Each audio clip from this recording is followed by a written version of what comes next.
বেশি খাতিলাম একটু মাল, পুলিশের চাপে আর পাচ্ছিস শেষকাল এখন পাগল সাজি বাগান কাটালে কাস্টমারকে মাল সাপ্লাই দিতে হচ্ছে।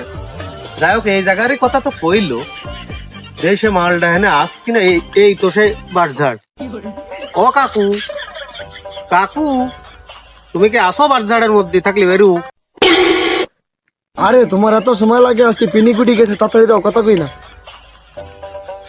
ওই টাকা সপ্তাহ শেষে নিয়ে নে। সপ্তাহ সেটা নাকি? আমি কি সমিতি আলা? তোর কি আমার দেশ সমিতি আলা মনে হয়? তোরা তো বাই করি আমার আবার 23টা ঠেঙ্গাই দিলি, আমার তো ব্যবসা লাটে উঠে যাবে না, এমনিতে চাপে আছি। তা দিয়ে দিস, ভুল করিস নি যেন। এ তো করলো কিস্তি। সামনের এই বাগানে একটা থার কথা ছিল মক্কেল, এখনই তো সে বিকেল টাইম।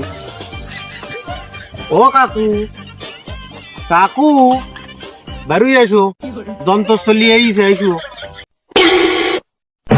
ও কাকু আইসাও, তুই কত সময় লাগে? তোমার এত সময় লাগে? তুই কখন ধরে বহিতে আইছি, বন্ধু বান্ধব নিয়ে বহিতে আইছি, তুই 1 ঘন্টা ধরে বহিতে আইছি আমরা।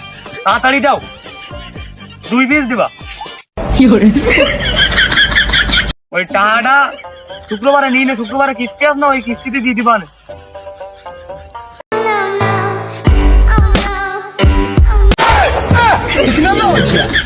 কিস্তি নাকি?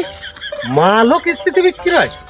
আমি নিজে সময় দিতে টাকা তুলি, ব্যবসাটা শুরু করে দিই, আমি দেখতে পারতেছ না কিস্তি। আর এরা মাল নেওয়ার পরে কিস্তি কিস্তি কিস্তি, আর কিছু তো করার নেই, এই তো ব্যবসা।